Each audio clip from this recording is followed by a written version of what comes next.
Kanan with Ronnie on some business, and I need to know what it is. You need to make an example of whoever this is.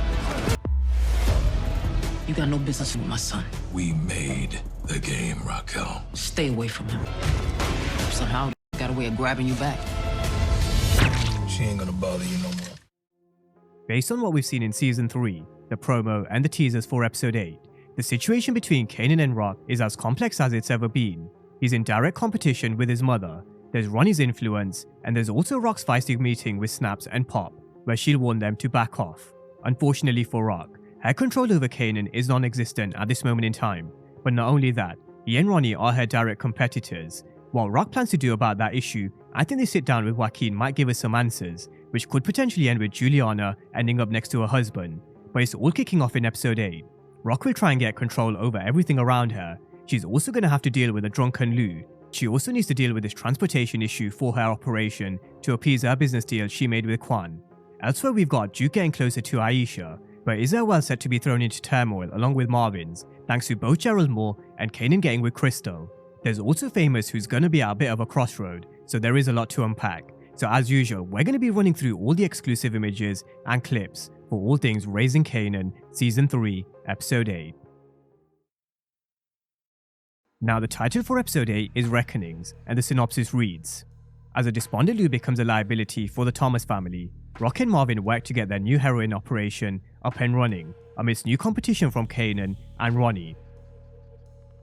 Now starting from the top, we're going to see Raq meeting with Kwan. He's going to tell her she's got competition, as well as no doubt questioning her around where she is with her own operation.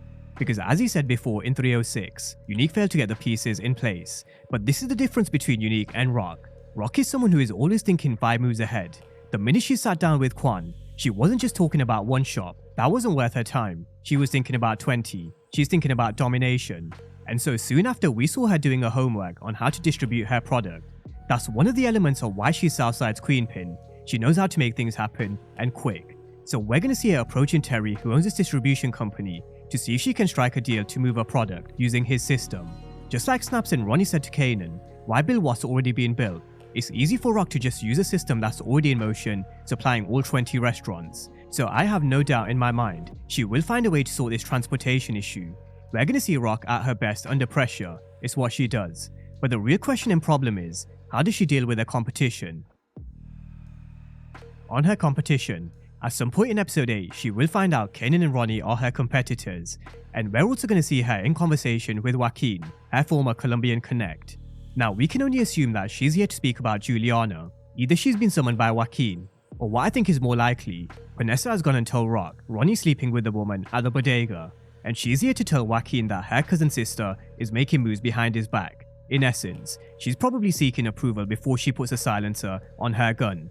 So I do think this is one way in which Raq will deal with this threat of Ronnie and Kanan. You kill 2 birds with 1 stone. You get rid of someone who you have an issue with, who also happens to be Ronnie and Kanan's connect. So I do think in Episode 8 we are going to see the end of Juliana, but that won't be Raq's only move.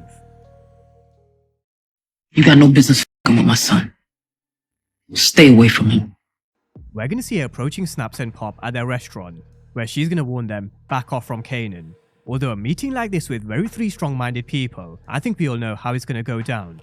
Neither of them are going to back down. Pop will question, is this shit with Ronnie worth it? But it's going to stop being about Ronnie the moment Raq strolls into Snaps' place of business, telling him what to do. Snaps and Pop are retired in the game, but they're still very well respected in the streets, and will command respect in their place of business, just like Snaps shut down Ronnie when he started to raise his voice with Pop in 304. Now the other questions I raised in my breakdown of this clip were, will we learn about the history between Raq and Snaps, and could there be a mention of DEF CON once again? I do think the recent high post mention from Panessa, they may just be laying the foundation of chickens coming home to roost for Raq and all the secrets, so that's just something to keep in mind, and the same goes for Kanan's meeting with Snaps. We're also going to see Kanan having a sit down with his partners and investors, who I think will take a real shine to Kanan. I've previously mentioned that Kanan is very ambitious, he's hungry, and he's also shown that he wants to step out of his mother's shadow and create his own empire. So with the backing of Snaps and Pop, and with Ronnie standing behind his back as his muscle, ever so slowly he's building his very own power team, just like Tariq has in Ghost. In Power Book 2 Ghost, Tariq has Davis McLean, the influence of Rashad Tate, along with a few others to help him with all kinds of situations, and in essence, Kanan is beginning to build the same, because people can be resources. But just like this meeting with Raq, let's see what comes out of this sit down. Is there any talk about DEF CON, any history, or any secrets that get spilled about his mother? Because Ronnie isn't shy when it comes to talking about other people's business. You want me? Come get me then. I'm yours. Who next? Get in the house and shut the fuck up. Who next? My neighbors don't want to hear your mess. Now elsewhere with Raq, there was another exclusive that was released with Lou all over the place. So in episode 8, we're going to see Lou stumbling over to Raq in a drunken state, asking who the next target is, what does she want him to do next, because he blames her for the position that he currently finds himself in. But Lou is acting way too wild. Even if he's going through a hard time, you can't say what he's saying in the middle of the street for the world to hear, especially when they've got the task force breathing down their neck. So Lou is actually becoming a real loose cannon. He's already confessed to Chantel in a drunk state. He's going to be taking a shot or two, and who knows if he's going to go to D-Wiz's mother next, which could even end up bringing D-Wiz's brother into play. So Raq and Marvin will have to do something about Lou. Unfortunately, something which I don't think will help is Joyce. Your mother. That's what it says on the paperwork.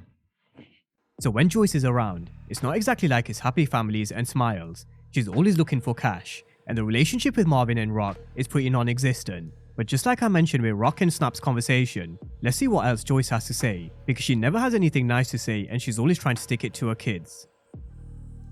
Now elsewhere in episode 8, we are going to see Jukebox continuing her journey to make it big in the music industry. We've got Hair, Crystal and Aisha, and I wonder if Nkia will choose the lead, which I think is between Crystal and Juke. They've also been building a lot of tension between the pair for a while, and with them getting their first gig, they're going to have to choose their leader pretty soon. So let's wait and see who gets it. Now the issue between Crystal and Juke doesn't just stop at who leads the girls group, but it also extends to Kanan. Juke did want her to stay away from him, but she's going to be doing the complete opposite, and I wouldn't be surprised if sooner or later Crystal gets put in her place. But first, it is going to be Juke who will have to defend herself. Now elsewhere with Juke, we've got her and Aisha who are getting really close, and after what happened with Kanan, I wouldn't be surprised if Aisha and Juke do become a thing, because Juke actually opened up to Aisha about Nicole earlier on in this season, which isn't something she would normally do. So for her to feel comfortable to open up to Aisha like she's done, it is a pretty big thing for Juke. So let's see which direction they take this relationship in. Now with Marvin, they're not building this story for no reason, and they haven't brought in Gerald's daughters for no reason either. The deeper we get into season 3, we have to keep asking the question, what purpose does Gerald serve to the storyline?